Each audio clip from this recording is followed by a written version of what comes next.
I think 1700-ish rounds should give me enough grounds for a short opinion on this piece of hardware. For those of you who are returning viewers, thank you very much for tuning in again. And if you are tuning in for the first time, then welcome as well. I want to start this video off in a different direction today by reading some of your comments from the "Would you put 50,000 rounds through one pistol" video, and speak my mind on it in a little more detail briefly just before I get started with the topic of today's video. King Tech Reload said, "Great topic, got into 2A this year and got a Ruger RXM. It's been through 3,000 rounds. I have it every day." Well, first I want to say welcome to the community, and I'm glad you enjoyed the video, and thank you very much.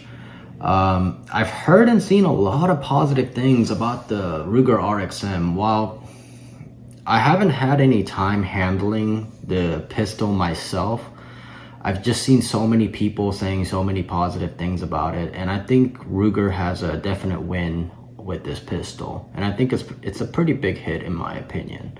I would really like to know, do you guys think that this is a pretty good pistol for a first-time gun buyer? And I would, if there are some of you in the comments that do have the Ruger RXM, I would really love to hear in detail what y'all actually think about this pistol in comparison to an actual Glock, because that is what it's modeled after at the end of the day. Sound off in the comments below. Last comment that I'm going to cover is by DB2A7. Great vid, love the mindset, not chasing the new whiz bang every month, focus on what you have and learn to use it. Well, thank you, and I'm glad you enjoyed the video. I gotta be honest though, I didn't always have this mindset. However, buying a couple of bad apples did direct me right back to where I know for a fact works, which is the Glock 19. I've come back to this platform so many times, and honestly, I would say that it's hard for a lot of people to focus on what they already have when the industry itself is pumping out something flashy every week, as it seems. And for a lot of people, it's hard to focus when you see a lot of flashy things like that. As a society ourselves, we are kind of in the consumer mindset oftentimes, and I think chasing like the newest, flashiest thing is part of what a lot of us struggle with, especially in this space. I used to have a lot of different guns in the past before I wound up to this, and no, the Glock 19 isn't my only gun. I have a couple of other guns, but most of my other guns are, purpose driven. What are they for? Do they actually have a real life purpose besides a purpose that I just made up? And definitely buying a few bad guns over the years has kind of made me solidify the mindset that I have now. So that's it for now with the comments. So let's get started with the radian ramjet, as Reddit likes to call this. This was an interesting piece of hardware for me for two main reasons. The first reason was that it claimed to reduce the muzzle rise and the felt recoil by, I think, like almost 30%, which is a significant amount. And that in turn was leading to significantly faster follow-up shots. And number two would be that it literally turns my average looking Glock 19 into a supermodel. I mean, the appearance change is unrealistically good in my opinion, and I think it definitely enhances the overall look, and it's definitely a vibe of its own. Now that I've talked about what interested me to get this hardware, let's get into some of the drawbacks. And I think for this hardware, the drawbacks are pretty significant, okay? And one of the drawbacks is the price. The price is pretty steep. It's practically the price of a brand new Ruger RXM. And yeah, it's that much. And for that same price, you can almost get 2,000 rounds of 9mm ammo and put it towards training, if I'm being honest.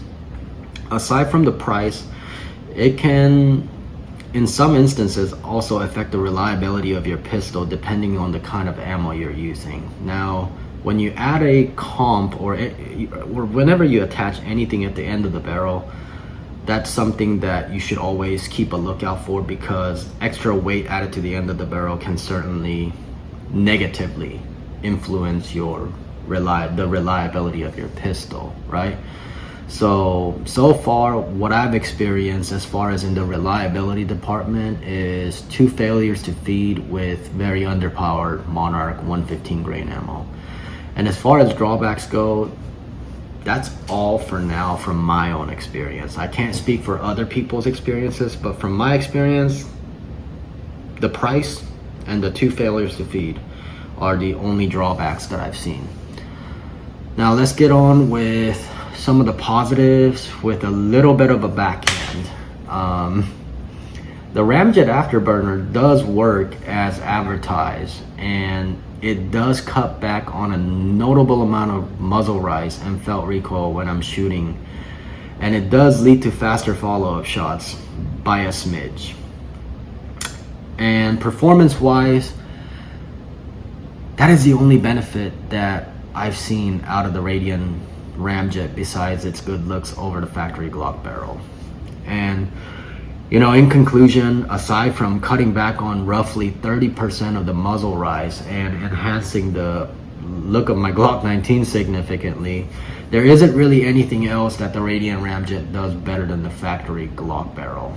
I don't really see a difference in accuracy, and since I am being honest, the faster follow-up shots are not that noticeable for me to where I can definitively say that I cut at least 30% on my splits with the ramjet versus shooting the factory barrel.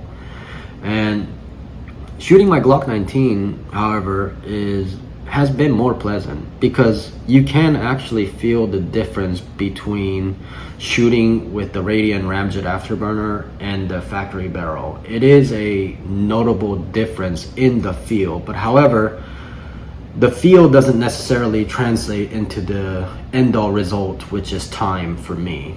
For me, I am trying to shoot more accurately and faster, but while I can achieve faster follow-up shots by a smidge, I think if I were to put that money that I spent on the ramjet towards 2,000 additional rounds, and I went really hard in one given month, you know, shooting every week 500 rounds, I think I could possibly close in that gap that the ramjet afterburner does for me personally. So in the end, would I get the Radian ramjet afterburner again? Short answer is yes. I do like the product, and although the compliments may sound like they're not compliments, this product does do exactly what it's advertised to do. However, as far as me having to recommend it to somebody, would I recommend this or 2,000 rounds of ammo? I would definitely recommend 2,000 rounds of ammo of 9mm. If somebody just got a brand new Glock 19 Gen 5 and they started asking me about the Radian ramjet, I would tell that person, you need 2,000 rounds to go train with. And then after you've trained, if you so want the Radian ramjet so badly, by then, maybe you should pull the trigger, you know? So what do you think? Would you get the Radian ramjet afterburner, or would you rather put that money towards ammo so that you could train more? I would love to hear your comments below. If you stuck around this long, thank you for sticking this long. And if you found this video helpful, don't forget to click the thumbs up and subscribe button. Roadrunner out, guys. Thanks for watching.